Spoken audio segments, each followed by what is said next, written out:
the idea of retooling your organization to make it fundamentally more adaptive and innovative makes you think, oh gosh, we got to design, a massive, meticulously designed, top-down change program. We're going to be in trouble. Because here's the thing with change programs. They all have one thing in common. Can anyone guess what it is? Most of them fail. You've probably been through some kind of re-engineering or strategy redirect. Most of them tend to fail.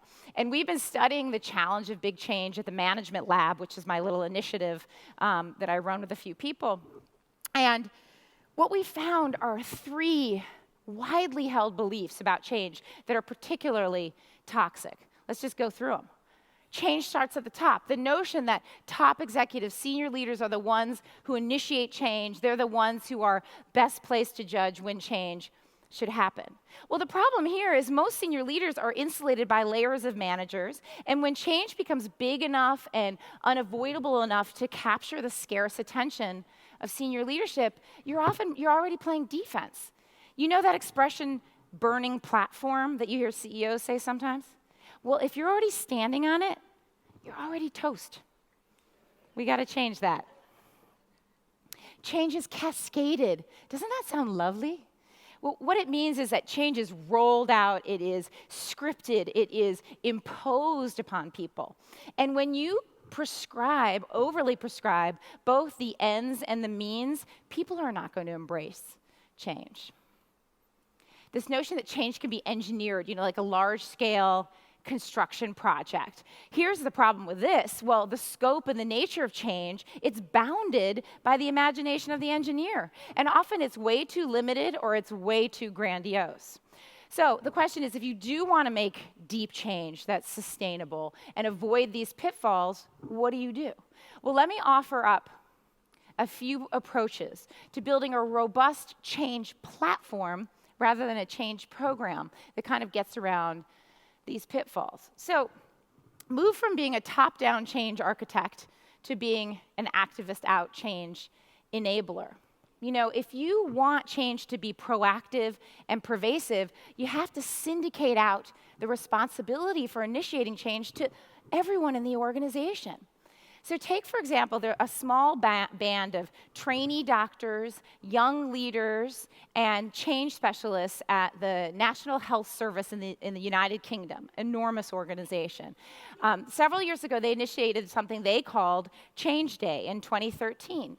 And they scrounged resources and budget, they borrowed what they could, they begged, they leveraged social media, and they sparked a grassroots social movement in the NHS where they got 189,000 people to pledge one concrete action to improve patient outcomes. The next year, those pledges and those actions ballooned to 800,000 people involved. Today, Change Day is a platform for system-wide change efforts where they've done everything from reimagine radically maternal care to solve a decades-old sticky problem of getting the right wheelchair to the right person at the right time. And so they've effectively enabled and invited everyone at the NHS, this is the 5th largest employer in the world, huge organization, to be a change leader.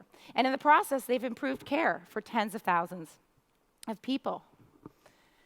From sold to invited, right? So if you want people to be genuinely committed to change from the get-go, you have to, bid out the how. You can't just look for buy-in after something's fully baked.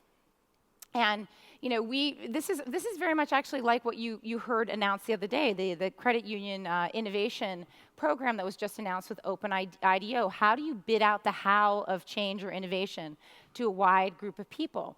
We've worked, again, at the Management Lab with many large organizations around launching what we call hackathons around tackling big, system-wide, just really thorny problems by inviting hundreds, thousands, even 10,000s of people across organizations to get involved. And one quick example is Adidas North America, the sports apparel company, has been on a multi-year journey actually now to create a culture where innovation is both intrinsic, embedded in the DNA of everything they do, and also instinctive, where every person is equipped and energized and inspired to innovate. And they could have, to do this, they could have appointed an innovation czar or a steering committee, but instead, they launched a hackathon and invited thousands of people across the organization from every level and every function to take part.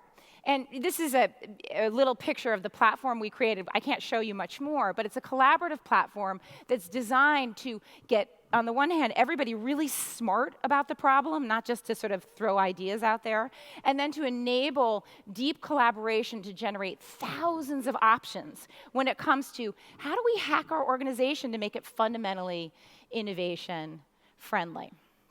The result has been a portfolio of shovel-ready, risk-bounded experiments that they're testing and they're learning from and they're iterating on, and some they're going to discard and some they're going to scale. Third option here, moving from managed change to something that's more organic. So Kurt Lewin, a psychologist, has this famous model of change. It's called unfreeze, change, freeze. And that model is kind of engraved in the mind of most leaders who think of change as sort of like this episodic interruption of the status quo. But in a world that's changing all the time, what we need is something more like permanent slush. And that's exactly what Cemex, the company I just introduced you to a moment ago, has. They have some 500 self-defined, self-governed communities. This could be a global group of electricians or a cross-boundary group of people who are working on bottom-of-the-pyramid solutions for buildings and financing.